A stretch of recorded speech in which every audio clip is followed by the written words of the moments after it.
a very warm international webinar on rewriting her story, and it's a wonderful evening.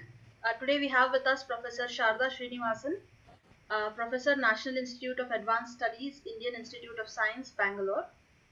Welcome you, ma'am, to this session. We also have with us various scholars, researchers, and students from different parts of India and the world.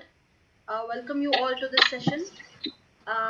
My welcome also to Ms. Nidhi Katti, Vice President of the History Enthusiast, Dr. Aditya Hegde, Executive Member of the History Enthusiasts, and Ms. Snigdha and Dyuti Jagirdar, who are going to be performing a light Hindustani classical vocal song for us to begin this evening. May I now request Ms. Snigdha and Dyuti to perform their song for us.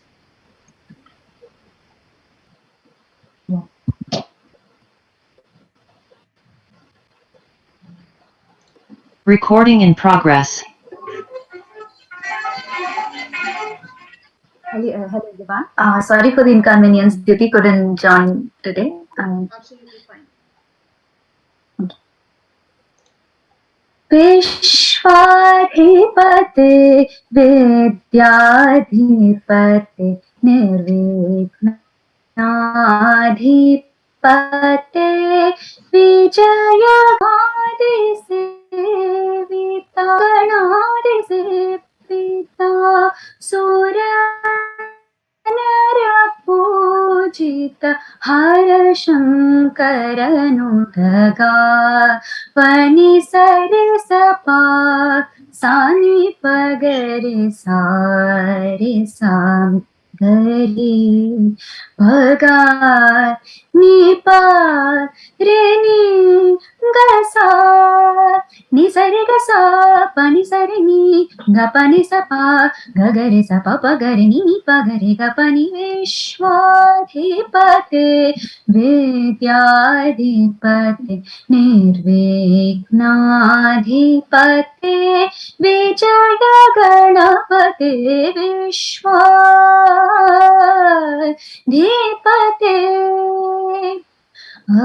अष्टसिद्धि वरप्रदायका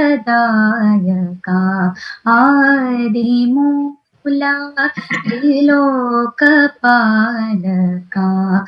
अनंत गुण कल्याण भूषण देवी शारदा दासवंदिता गा पनि सरे सपा सानि पगरे सारे सा गरे पगा Nipah रे नि गसा नि सरे गसा पनि सरे नि ग पनि सपा गगरे सपा पगरे नि पगरे ग पनि विश्वाधिपते वेद्याधिपते निर्विघ्नाधिपते विजय गणपते विश्वाधिपते.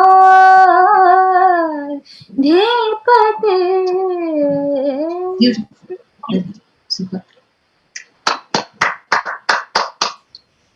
Very beautiful. Very challenging. Yes. It was very beautiful, very melodious. Can you, Snigdha, can you please tell us the name of this raga? You're on mute.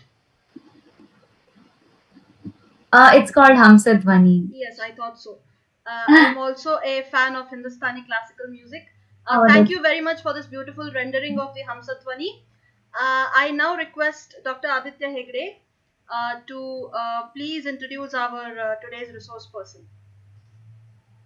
Thank you, Manali. Very warm good evening, everybody.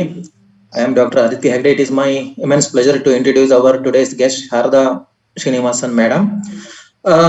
Professor Sharada Srinivasan is professor at the National Institute of Advanced Studies at Bangalore. She was elected international honorary member of the American Academy of Arts and Science in 2021 in archaeology. She received the Padma Shri from the Padma Shri, the fourth highest civilian award from the Government of India in archaeology in 2019. Sharada has made pioneering contribution to the study of archaeology and history of art from the perspective of exploring engineering applications. Professor Sharada Srinivasan's landmark contributions, including archaeometric characterization of bronzes of South India using lead isotope analysis and archaeometallurgical studies on the ancient mining and metallurgy in South India. These span studies on the production mechanism of high carbon wood steel and documentation of artisanal technological technologies such as Arnamula High in bronze metal mirror making, bronze casting at Swami Malay, and ancient and continuing tradition of high tin bronze working. While she has worked on artifacts in the Government Museum Chennai, British Museum, Victoria and Albert Museum London, ASI amongst others. Professor Sharada Srinivasan is a fellow of the Royal Asiatic Society of Great Britain and World Academy of Art and Science. Her awards include the INEE Indian National Academy of Engineering Women Engineering Academy Award, Distinguished IITB Alums Award, Dr. Kalpana Chawla Young Women Scientist Award, the Indian Institute of Metals Certificate of Excellence, Materials Research Society of India Medal, Malti B. Nagar Ethnoarchaeology Award, DST CERT Young Scientist Fellowship, Flinders Petrie Medal from University of London, Materials Research Society Graduate Student Award, um, DST Nurture Scheme and Young Scientist Awards, and the British Chevening Scholarship for her PhD work. She was Forbes Research Associate at the Department of Scientific Research and Conservation, Prayer Gallery of Art, Smithsonian Institution, USA in 1999, and Homi Bhabha Fellow at Indian Institute of Science, Bangalore from 1996 to 98. She has been a co-recipient of international awards from Ukairi, United Kingdom, on pioneering iron and steel metallurgy, AHRC, United Kingdom, on interfaces between archaeology and drama, SSHRC, Canada, Royal Society, United Kingdom, and National Science Foundation, USA. She is first author of the book India's Legendary Wood Stay, contributing author to X-ray of Classical Arts, the Bronze Catalogue of National Museum, Delhi, and co-editor of Digital Humpy and Performing on the Periphery. She is on the standing committee of the International Beginning of the Use of Metals and Alloys Conference. She has been an accomplished exponent of the classical dance form of Bharatanatyam and has given lecture demonstrations such as on the artistic and scientific perspectives on the Chola Nataraja bronzes at Royal Academy of Arts, London, and with photo exhibition of Space City Toulouse. Apart from national venues, she earned her PhD from the Institute of Archaeology, University College London, on archaeometallurgy of South Indian bronzes. MA from School of Oriental and African Studies, London, and BTech in Engineering Physics from IIT Bombay. Thank you very much for giving me opportunity to introduce today's guest, Professor Sharada Srinivasan. Thank you, one and all. Thank you very much, Dr. Aditya Hegde. It is indeed a very lucky day for us to have Professor Sharada Srinivasan, such a multifaceted personality among us today. Ma'am, without any further ado, I give up the stage to you. We can begin with the lecture now. Thank you so much, Monali and Dr. Hegde, for this overly kind introduction, really. Thank you. Also, I'm very pleased to be here. Thank you to Dr. Nandan Shastri, and I recognize some of my other friends and colleagues, Dr. Kenneth and others. So it's very nice to be on this program and this very important and stimulating theme of her story, which I'm sure is one that you picked, which is something which I've also been quite interested in my approaches in history, looking at the place of women and so on. So shall I try and share my screen then, and hopefully... Yes, ma'am. Sorry, I should have first opened it, right? Just a minute.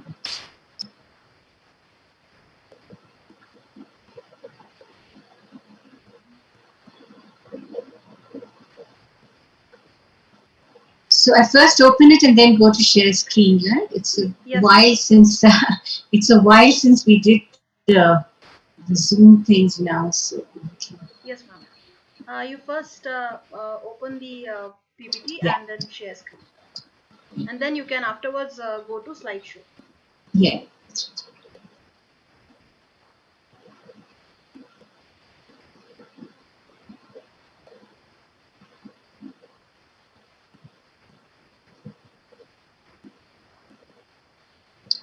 So it's taking a little time. No, you have to make Professor Sharada co-host. No, Oh, sir. is it? Actually, no, sir. I have already allowed the this one sharing of screen by multiple participants, so there's not going to be any problem for that. Okay. Yeah, I'm just waiting for it to open. It's just doing that now. It's taking a while. But, yeah. It's all So right.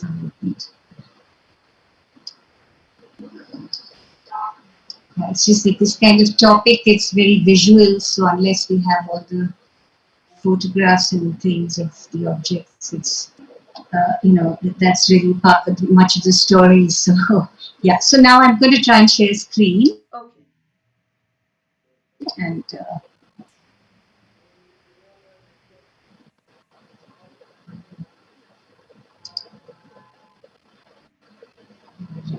Just give me a minute. I think it's.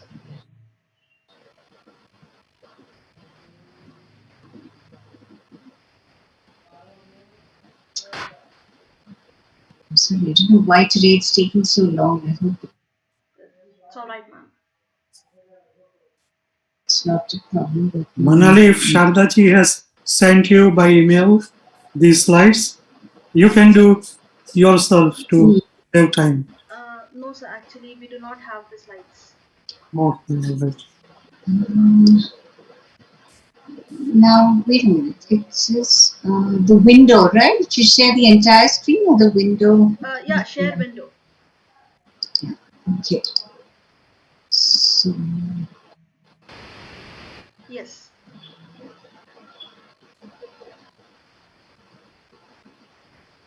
so you're able to see it now? Yes, ma'am. You just have to put it on slideshow now. Okay, you're able to see it, right? Yes, yes.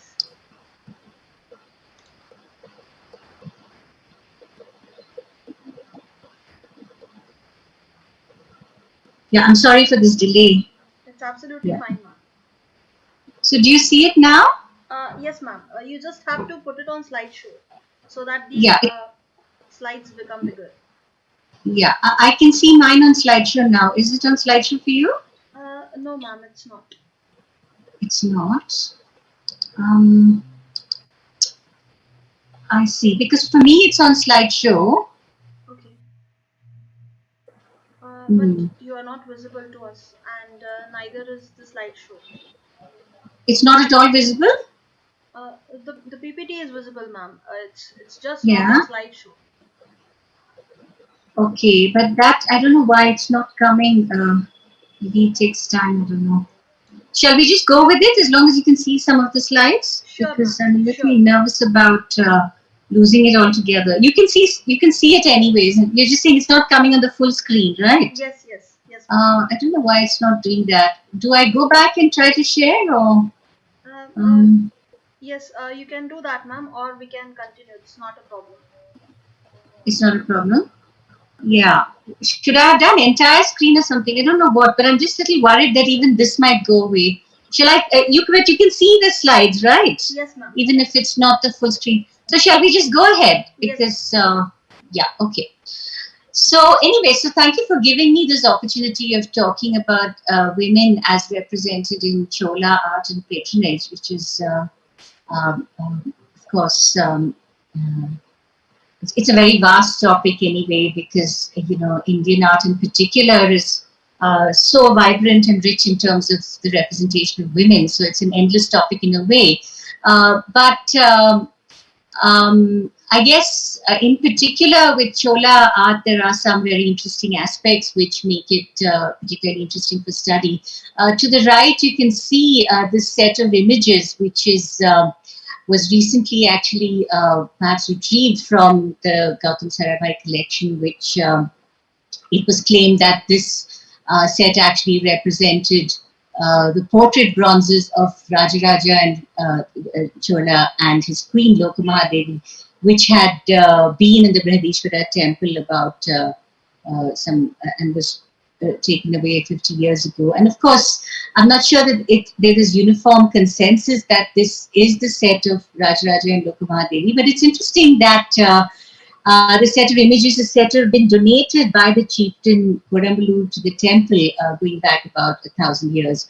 And so this notion is something which comes into the Chola period in particular, of donating bronzes which also represented the royalty and so on as portrait bronzes. And of course there you have one which is supposed to represent Rajaraja with their hands folded because he's a devotee of Shiva here, and there's also Lokamahadevi. And of course, the Chola art is also very much known for the very rich representation of women, as lay women in terms of representation of dancers and so on. In particular, Chidambaram, which is of course a late Chola temple dedicated to the worship of Nataraja. Shiva Nataraja is a lot of dance, and of course there are a lot of connections there because the dance form of Bharatanatyam, which is derived from the traditional dance form of Sadar and so on, also retains a lot of the sculptural and gestural forms. So there's a living and thriving connection there in terms of women in the representation of art there. Well, the Cholas were one of the most remarkable dynasties with an organized administrative and maritime presence, and numerous achievements in terms of the artistic, sculptural, and political spheres with thousands of inscriptions. And these also give the opportunity to explore the representation of women, and especially this notion of whether women actually contributed to the creation of artworks in a more active way, rather than as passive muses to the artisan community. And we know that even today the artisan community, of course, is generally mostly, there are male artisans and so on. So it's interesting to then interrogate what the role of women was in terms of the relationship to the artworks and these very vibrant representations of women. And of course, Chola art and bronzes are amongst the most acclaimed of Indian artistic creations.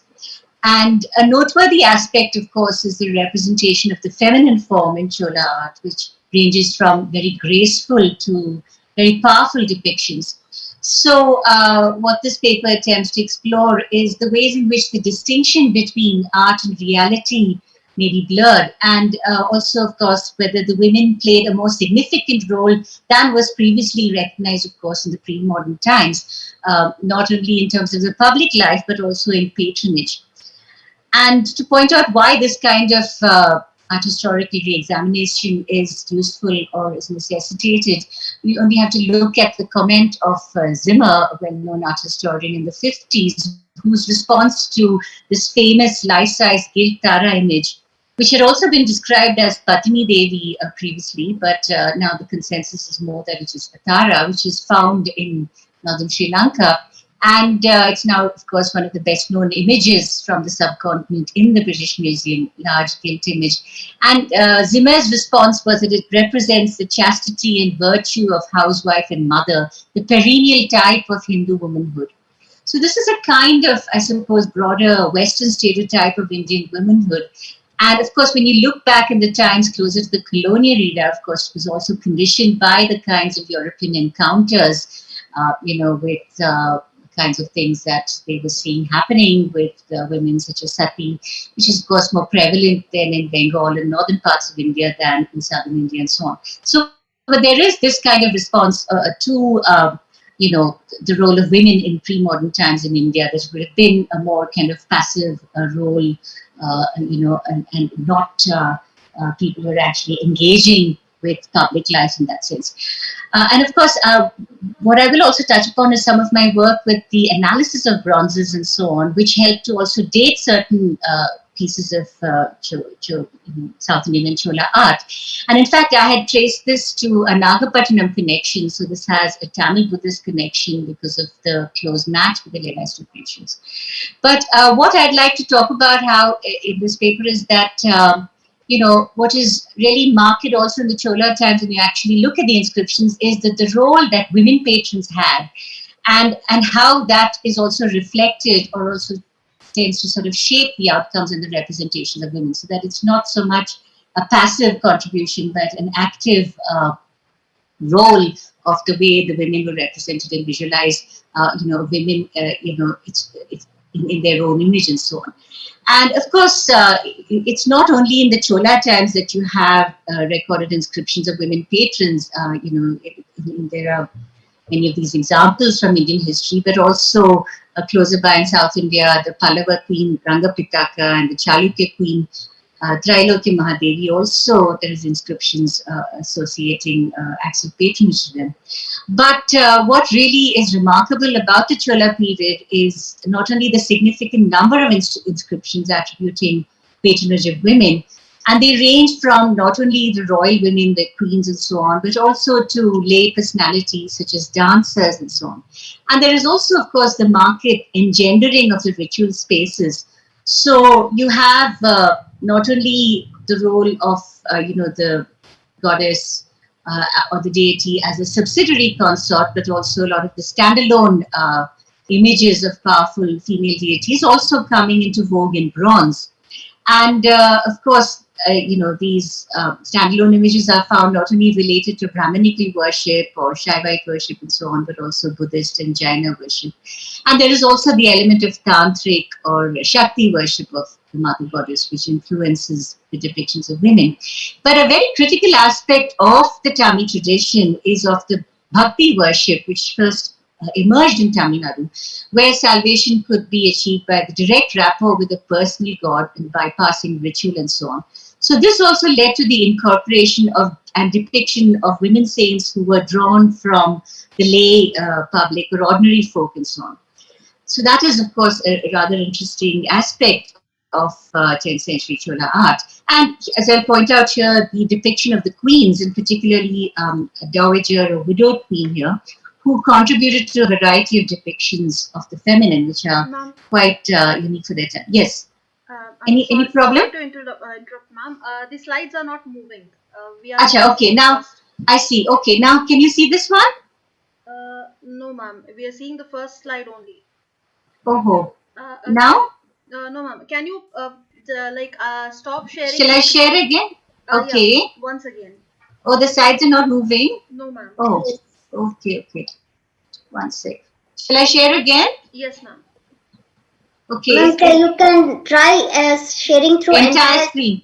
Yeah, I was also thinking maybe the window doesn't work sometimes, right? Okay. Let me just see. Sorry. So.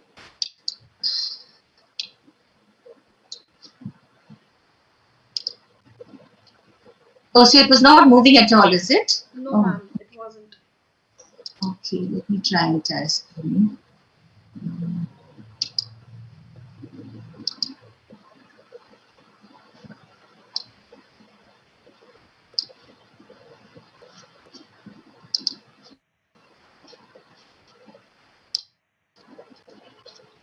Yes. Now do you see? Yes, you have to put it on slideshow. I think this time it will work. Yes, we can see it. Okay. So thank you. Sorry, I should have done that before. Right. So, yeah. So, of course, the Chola bronzes are also very famous for the very graceful... Ma'am, sorry to interrupt. You just hide the pop-up. There is a pop-up below. You just hide it. What is this pop-up? The one that... Oh, this one, yeah? Hide. Yeah, yes, ma'am. Is that okay? Yeah. Yes, ma'am. Okay. So, thank you. Is that fine now? Yeah. So, of course, Chola bronzes are quite renowned for the graceful depictions of the feminine and, the lasya aspect or the graceful aspect of Parvati and such like. And typically, of course, the images where she appears as a consort of Shiva. I mean, it's interesting that, of course, the Chola bronzes were also what we call Utsava Murtis, or processional icons, which were meant for processional worship to be taken around the temple in procession. And the main image under worship, of course, was the lingam inside the sanctum. And interestingly, you always see Shiva along with Parvati as a consort. He's not really kind of depicted in isolation by himself. So that aspect of Shiva and Shakti, or Shiva and Shivakami, is very important. And for example, this here is a very fine set of images of Shiva as Rishabha Vahana Deva, or the pastoral form of Shiva with the consort and the bull Nandi also. And this is in the Natanapurishwara temple in Tandantotam, dated to about 900 CE, of the Aditya Chola school. Now, of course, South Indian images are what we call solid cast. They're made by the lost wax process, which I'll explain. But you also can see, for instance, in this bull, this is made by a slightly different technique, which we call the hollow casting, and the feet and so on here are quite damaged. Where, I mean, the main images were made of solid metal, but in this case, they would use a clay core, and so that the metal would just cast as a very thin layer on top. That was reserved more for the Vahanas and so on. And you can see here the similarity also with this standalone image also in the Nageshwara temple, Kumbakonam, of the late 9th century. And of course, another remarkable aspect of the Chola art is the very prominent depiction of Ardhanarishwara, of Shiva and Shakti combined, depicting the male and female equivalents, Shiva and Shakti conjoined. And this is a very beautiful one again, where Ardhanarishwara is depicted with the bull, and Parvati here is depicted with the mirror. And it's also interesting that Sambhiyan Mahadevi, who, as I said, she was one of the Chola queens who, one of her first donations is around 941 CE. She was married to Gandharaditya Chola. And already, you know, it's under her that some of the Ardhanarishwara images also come more prominently into vogue. And also the Nataraja images in stone, of course, they are prevalent earlier as well, but the full rounded Nataraja images start appearing in her early temples. So, of course, this we also see here, Nageshwara 9th century temple, which is attributed to Aditya Chola. And this style of very, you know, beautiful depictions of the women is something you particularly see in the early Chola art forms. This is associated with Aditya Chola. And one of the images that I had analyzed from the Chennai Museum, this is a copper alloy with 3% tin, and I had actually fingerprinted this to the early Chola period. And you can see that it does seem to be of this Aditya Chola style, and also that fits with the technical fingerprinting. I'll come to that in a bit though. Well, of course, the best known monument of the Chola period is the Brihadishwara temple, which had about 60 metal icons according to inscription. And there are only two which are still in worship there, which is one is of Adavalan or Nataraja. And there's also the consort Shivakami, as I mentioned. Nataraja is always depicted with the consort Shivakami as Shakti, as she's the one who inspires this cosmic dance of Shiva, as it were. And of course, Nataraja was also the Kula Devata of the Cholas. And as you see here in the Brihadishwara temple wall, again, it is a depiction of Shiva along with the consort here. And several of the queens who are called the Nampiratiyar and the temple dancers in Nachiyar, they also owned property, and they also made donations of lamps and bronzes and so on. And we know also from inscription that about 400 dancers were dedicated to the Brihadishwara temple for as attendants and for the ritual processional dances and so on. And one of the dancers, Paravai Nachayar, is also said to have been a wife of the Shaivist saint Sundara. As I mentioned, this was part of the bhakti mode of worship. And so even somebody like a dancer could be deified, and there were images cast of Paravai Nachayar and also taken around in procession. I couldn't put in that particular image, but anyway. So just to mention it in any case. And of course, so, well, to me, it's very interesting that this very celebrated icon of Nataraja, which is one of the most celebrated artistic achievements of the Indian subcontinent. So there is a strong gender aspect there, that it is actually, of course, I have in my analysis ratios, and also talked about how, of course, the Nataraja bronze had begun to be cast in the Pallava period. But it seems again from inscriptions that it is, under Sendian Mahadevi, that it is really propagated quite a lot in stone, and that's what other art historians like Vidya Deheja and others have mentioned, and you start seeing it more prominently in the temples patronized by her. And of course, Ananda Kumaraswamy had written from 13th century Shaiva Siddhanta texts of how this image balances Srishti or creation as represented by the drum, and Samhara or destruction as represented by the flames and so on. And I had analyzed this image by inductively coupled plasma optical emission spectroscopy, and found that it had about 8% tin and 8% lead. So it is a leaded bronze. Of course, this particular image, I fingerprinted it to the 11th century. But coming back to our theme here of women and, the links to patronage and representation, what you're looking at the side over here is an earlier set of Nataraja and Shivakami, which I found intact in worship in the temple of Aditarai, which was built by Sendian Mahadevi according to inscription. And this dates back to about 940 CE, the earlier part of the 10th century. And it's still in worship, and you can see how beautifully it's been, also decorated. Shiva looking very ascetic here with the Rudraksha and so on, and of course the imitation of his tiger skin robes. And also you see this market Prabhavali, it's there not only around the Nataraja image also, but Shivakami's image. And another very interesting aspect is when it comes to the standalone images, it was not only the Nataraja which is worshipped as standalone, but the images of Kali also come into vogue.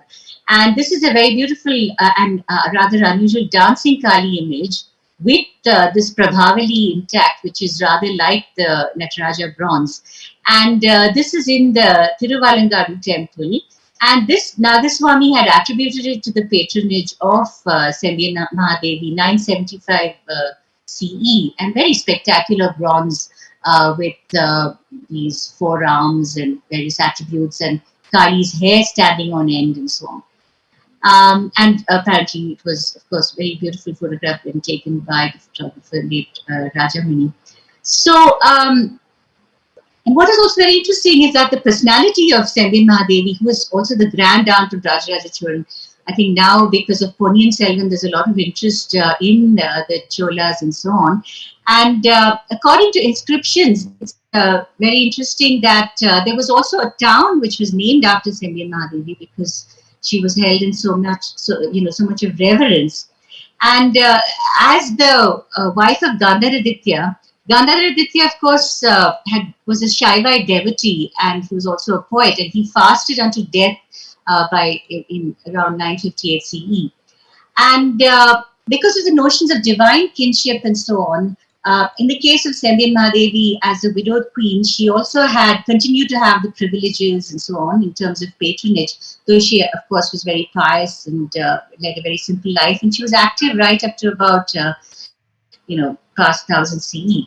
Of course, the question does come about as to, what about the evidence for sati and so on in medieval times. And indeed, there were such cases, because we see also that Parantaka, whose wife, who's actually, who's there, comes after the time of Gandharaditya, his wife is recorded to have committed sati after his death in battle. But I guess, after battle, it would have been something that would have been more voluntary. But perhaps, in this case, in Gandharaditya's case, he was he had fasted unto death as a devotee. So, but I wouldn't say that there are that many cases of records of sati in the Chola times. There seems to have been a voluntary element, and Gandharaditya chose to lead a pious life and to build many temples and so on. And because of the notions of divine kingship, some of this notions of divine queenship would have also been accrued to her, as it were. And of course, as you can see again, the connections with the living dance tradition in the pose of the Nataraja and the Bhujangatrasakakarana and such like. Of course, the process of making of the bronzes is known as the lost wax casting, where a wax model of the image is first invested with numerous layers of clay, and the wax is melted out, and the molten metal is poured in, as is still followed in the small village of Swamimale, and then it is polished and finished and so on, and the image is retrieved. And this technique is also mentioned in the Shilpa Shastras as Madhu Chaitya Vidhana. And what's also very interesting is that there's a lovely reference in the poetry of Andal, who was a 9th century Bhakti poet saint and also one of the Alvar Vaishnava saints. And in the Nachar Tirumuri, she likens the downpour of rain from the clouds to the metaphor of release of wax from the mold in the process of metal casting. Because once the mold is heated, then the wax is melted out. So this she compares to the clouds, which then just rain down on her Lord here, which is Navatar Vishnu and so on, and describes him also as a skilled craftsman. And she says, so that is a process of heating the mold, and the meligu, the wax melts out, and vengalam, or the bronze, is poured into the mold. So it's very interesting that talking about women and their representation, that the women also are making these kind of technical observations in the case of Andal, which also had a very metaphorical significance.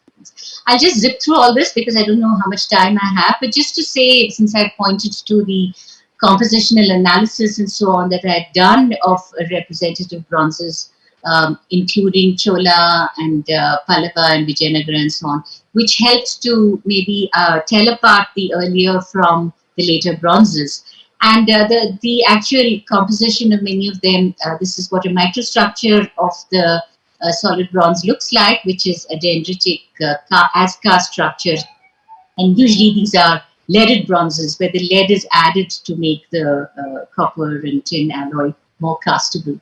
But what was useful was a technique that I'd used. I'd also done a compositional analysis of these 150 images and 18 elements using trace element analysis, spectroscopic analysis, and it also used a technique called lead isotope analysis, because the thing is that the isotopic ratios of a leaded artifact can be traced back to the source if the lead is not mixed from several different sources. So what tends to happen is that if the artifact has lead from a particular source, then that cluster of artifacts will tend to have similar lead isotope ratios.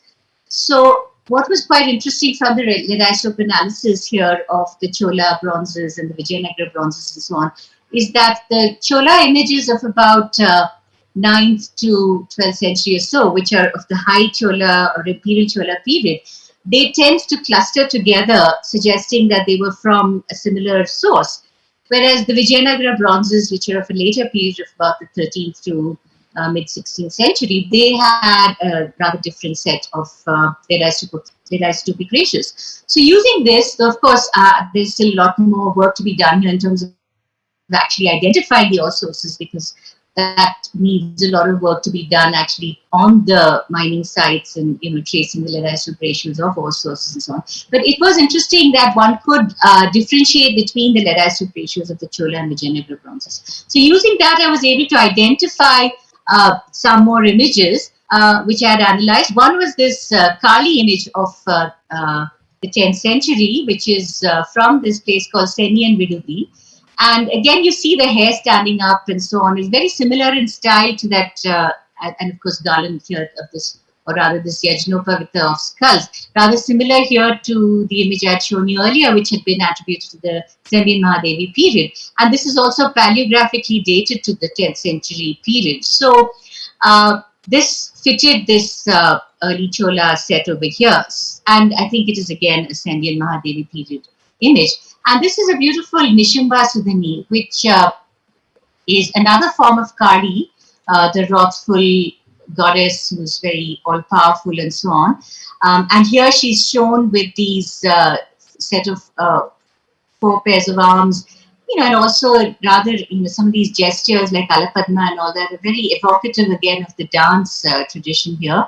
And there is also Nishumba Sudani, the Asura, who's at her feet over here. And again, she has a Prabhavali, as we saw in the early Chola piece. So again, a very powerful evocation of the feminine here, which is a factor that you also see a lot of these kinds of images in stone, in stone sculpture in the Chola period, but there are also these remarkable bronze representations as well. And coming back to the analysis, now one of the reasons why we need to do these kinds of scientific analysis is because I was mentioning that the Chola bronzes are solid cast, which means that they were made of a solid piece of wax and then covered with all these layers of clay, and then the wax poured out, so that when you pour the metal in, what you get is a solid image. So there aren't very many methods of dating solid images, because you can use radiocarbon or you can use thermoluminescence, but then radiocarbon works for materials which have charcoal in them. Thermoluminescence, you need to have some terracotta and so on. So there's no absolute method for dating metal images, and that's why this relative chronology, by using a kind of calibration of the lead isotope trends and the trace element trends which are done, is as of now the only meaningful way ahead. And using that, as you can see, as I was mentioning, that with the Chola pieces, you see that they were clustering together. And just to show you that what I was saying is not just my imagination. Now, I also wanted to mention as one reason why we need to do such analysis, because also the Hindu deities especially are very rarely inscribed. Some Buddhist and Jain images do have inscriptions, but this is a very rare image of a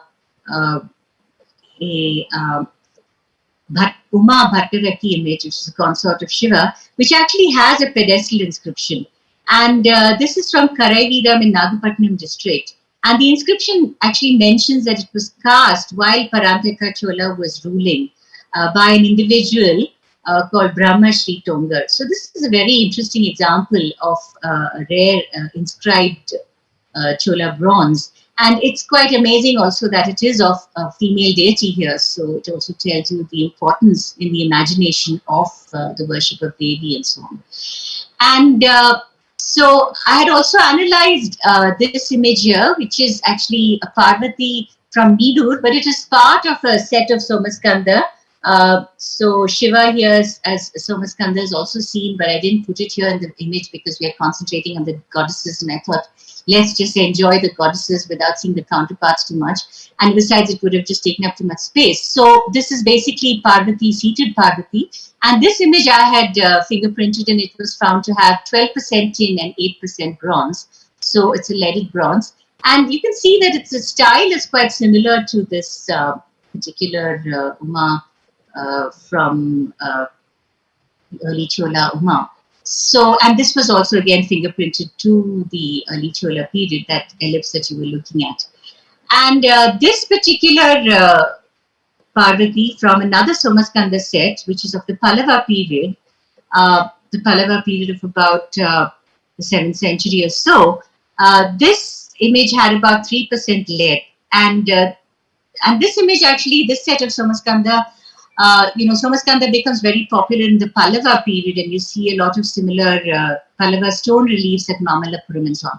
And from that trends that I was getting, the trace element trends and the lead isotope ratios trends of the Pallava period, this image fitted the Pallava trends and not the Chola trends. And you can see that there is a marked difference in the style. This image here of the Chola period is much more consistent with this inscribed image attributed to the early Chola period.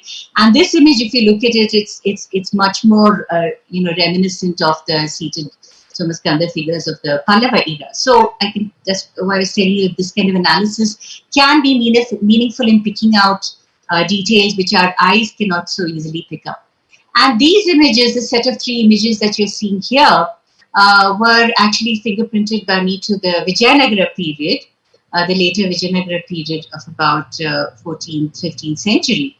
And this is a fine image of Rama, which was fingerprinted to the Vijayanagara period, which had a 21% zinc. It's a brass image, so there's much more use of zinc here in this later period.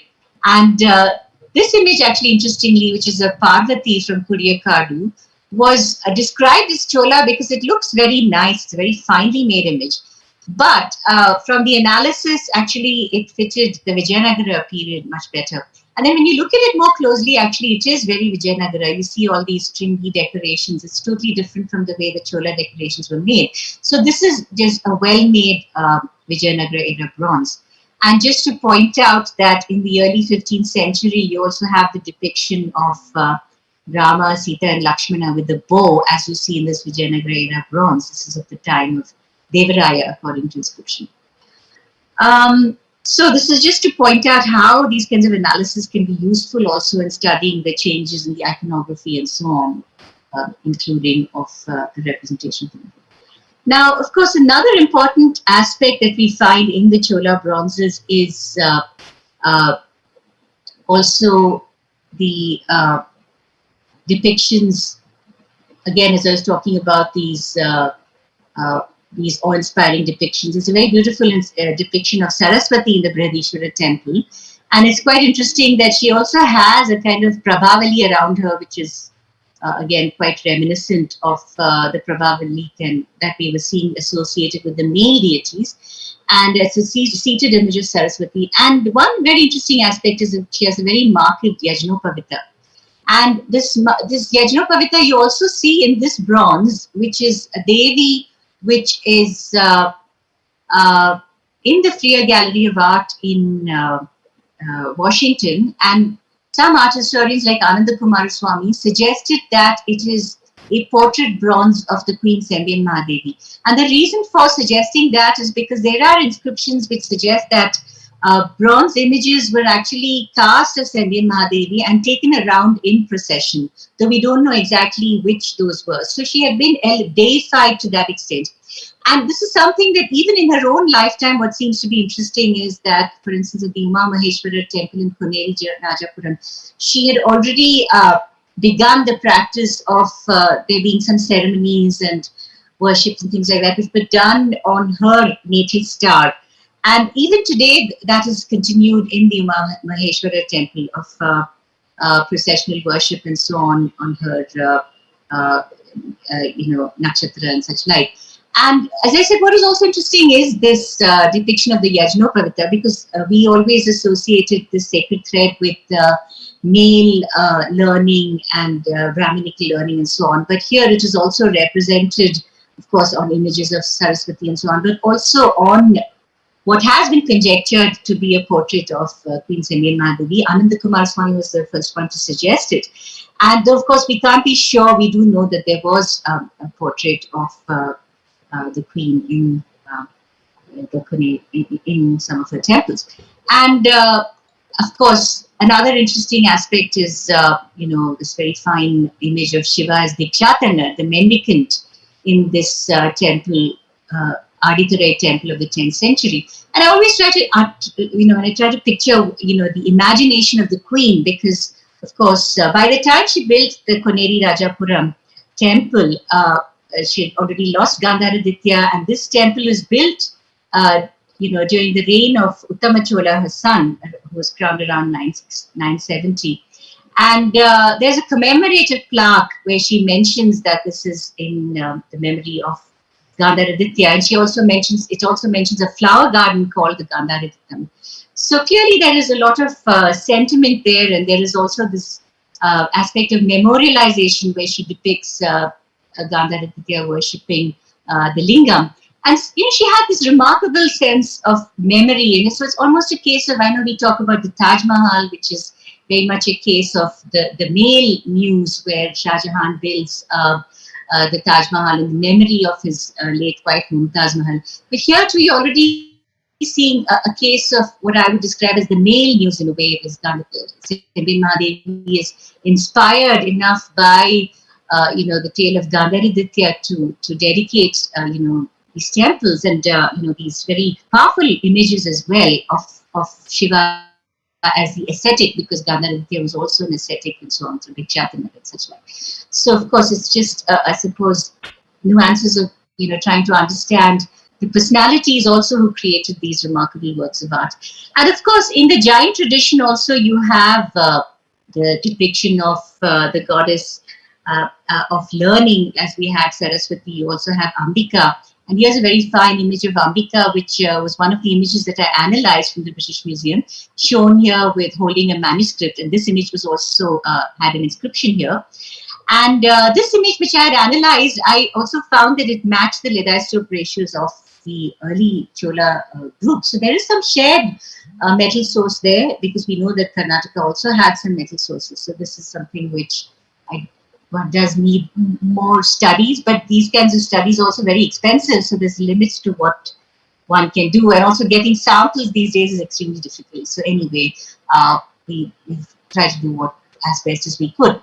And another very interesting aspect, of course, is that Rajaraja's elder sister Kundavai was a great patron of the Jain faith, and there's a Jinalaya or a Jain temple at Tirumalai, which has an inscription of Rajendra, which mentions that there was a Kundavai Jinalaya. And she was also a dancer trained in the Barivur tradition.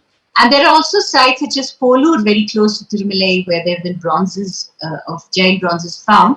And this is from Gidangil of Adinatha. And the lead-isotope ratios of this image were found to be consistent with a late Chola period, late Chalukya Chola period of about 1200 CE. So this tradition of Jain worship did at least carry on till the late Chola period for sure. So I think this is my final slide, and I've probably been talking for long enough. And I was, of course, talking about the Bhakti tradition, and one of the very evocative and powerful women saints who's also evoked a lot in Chola art and so on is Karaikal Ammayar, who is attributed to the 6th century, and she is said to have hailed from a merchant family in the coastal port town of Karaikal. And she's said to have been a beautiful woman, but she was such a great devotee of Shiva that she prayed to be turned into an ugly hag so that she could then follow him in his dances in the cremation grounds and so on. And from about the 10th century, for example, in the temple of Tirunageshwaram, you see Karaikal Ammayar is depicted here next to this dancing Shiva and so on. And what is quite extraordinary is that this image has also captured the imagination. This icon of Karaikal Ammayar has captured the imagination in faraway Cambodia. And this is, of course, a very Cambodian depiction of dancing Shiva. He's not shown with the leg extended in Bhujangatrasita, but more in this Aramandi position with multiple hands and so on. And there you see Karaikal Ammayar, typically she's shown playing the cymbals.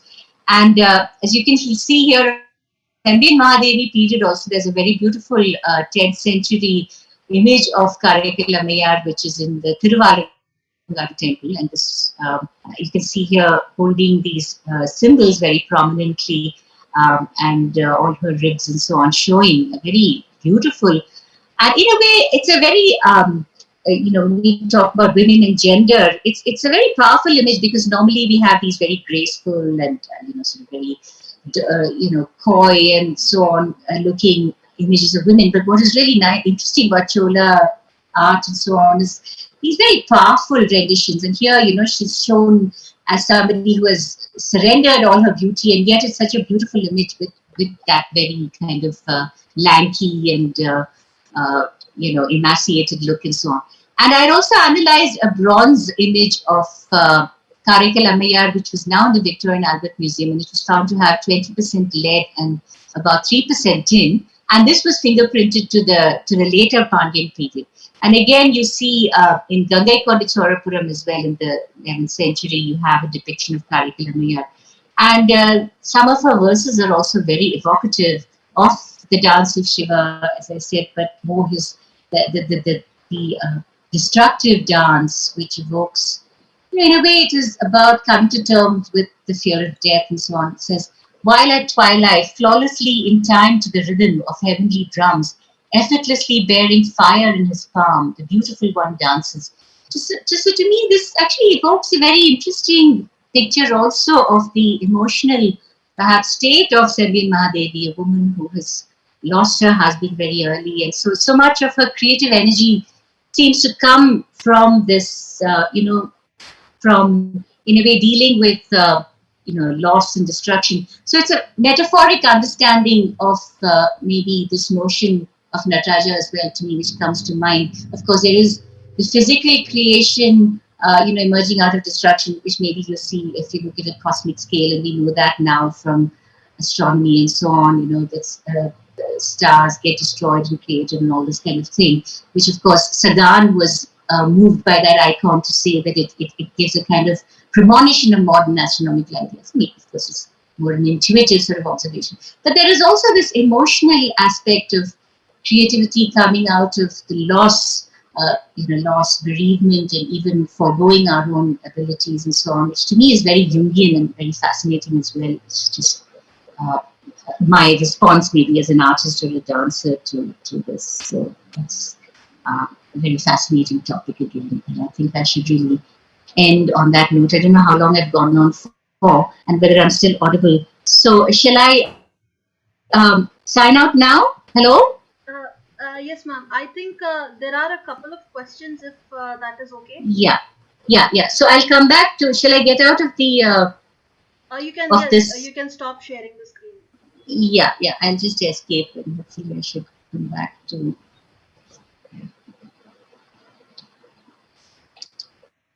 Yeah. On top, stop share. There's an option called stop share. Oh, stop share, right? Yes. Okay, yeah. Is that right? Yes, ma'am. So I don't know, I hope I haven't taken too much of time because I had lost track of time with talking and things. But no, ma'am, it's fine. There are a couple of questions. One is Shri Nandan Shastri sir has asked, Sharda ji, as we conservators are well aware to the fact that if the patina is stabilized, there is no need to give chemical treatment to bronzes. However, a transparent coating is desirable to safeguard the bronzes against humidity, especially during monsoon in Indian subcontinent. Have you ever used paraloid B72, which is better than polyvinyl acetate? Yes, thank you, Dr. Sashi. It's a very important and interesting aspect. I think paraloid is still, hello? Yeah, because you see many of these images from the Chennai Museum, they underwent electrolytic cleaning that was, back in, in the 40s and so on. So many of them have actually been stripped of the patina, which is why some of them look kind of totally black. If you look at, the green patina with the chloride and everything, even the stable patina, of course, chloride is not a stable patina, but some of them had maybe the stable green patina. So all of them have had the patina stripped. Of course, in more recent times, this is not seen as such an advisable thing to do, to strip the patina entirely. And but there is, at least if you go to the Tanjore Art Gallery, you can see this quite bad cases of chloride and sulfidic attack and things like that. And I think paraloid, yes, you're right. It's still probably, the other one, the polyvinyl acetate, also tends to kind of create some kind of impervious kind of barriers. I think paraloid is definitely, but I'm not sure that it's how much of this is actively being done. I know that, of course, the chloride probably, that is being treated with benzotriazole and things like that. But I'm not sure that actually coating is being attempted so much. I think it is something which we need to try and liaise with. Of course, museums also have their own problems with funding and so on. And this maybe not being that much of attention on professional conservation at the level that you have internationally. So that is an interesting point. Yes. Thank you, ma'am. There is another question by Srimati Manjusha Naik. Some idols of Lord Shiva are known as Vishapraharana. What is the story behind this name? Yeah, Vishapraharana, of course, it's, there is a very beautiful one, the Pallava period one especially, where he sits like in the Sumaskanda, but he's actually holding a snake. And I think it is also related to the story of Shiva holding the poison in his neck and so on, like the Nilakanta and so on. Yes. Thank you, ma'am. There's one last question. Sorry, we cannot take more than this because we are running late for the next one. But I will take up this one. This is by Dr. Sharmishta Chatterjee. Fascinating talk. Ma'am, kindly allow me to know what could be differences in manufacturing techniques of Kurkihar bronzes. They are stylistically different from the Chola ones.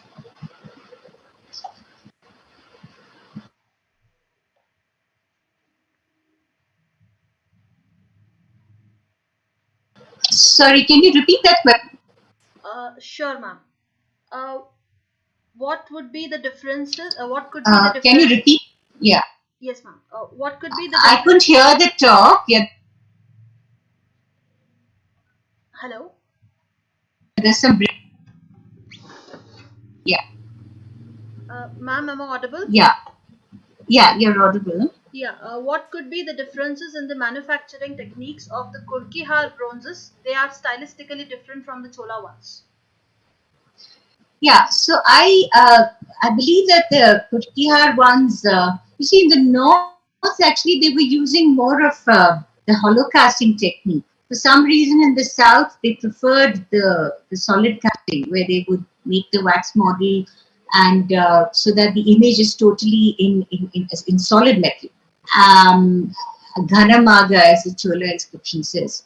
But in the north, quite often they were using the hollow casting technique, which actually also goes back to Hellenistic precedents, because it is something which is very widely used in the Grecian world, and where they would make a clay core with an iron armature, and then put a very thin layer of wax, and then cover it with clay and so on. So then when it's melted out, there's a thinner layer of wax. So you will see that quite often the Northeastern Indian bronzes, they tend to follow that technique of hollow casting, which you see also going back to, for instance, the Sultanganj Buddha, which has quite a lot of this Greco-Roman sort of antecedents in the execution and things like that. So that is a significant difference. Thank you very much, ma'am. Although we really want to learn a lot more about the Chola bronzes and the Chola art from you, but I think we have to stop here because we have the next session lined up. I request Ms. Nidhi Katti, Vice President of the History Enthusiasts, to propose a vote of thanks. Thank you, Manali. It was really a wonderful lecture, ma'am, on representation of women and patronage in Chola art. It was an eye-opener for us, and it introduced us with new elements. Thank you so much for doing this wonderful lecture. I also thank the Honorary President of the History Enthusiast, Srinandan Shastri sir, and I also thank President of the History Enthusiast, Ms. Manali Momaya. I thank Dr. Aditya Hegade sir for introducing our resource person today. Thank you, sir. And thank you so much, audience, for actively being part of this. Thank you. Yes. Thank you, and I very much enjoyed being part of this wonderful series, and very interesting questions also, which I very thought-provoking and very interesting questions and discussions. Thank you. I'm sorry, my video seems to be in some trouble, but all the best to all of you. Not a problem, ma'am. We really had a very great time learning from you, and thank you so much for accepting our invitation and spending your time with us today. Thank you, and wonderful series. Thank you. The next session will begin in 5 minutes. We will sign off here. I request all the members to rejoin within the next 3 or 4 minutes so that we can begin the lecture by Dr. Sheetal Rana. Thank you all. Recording stopped.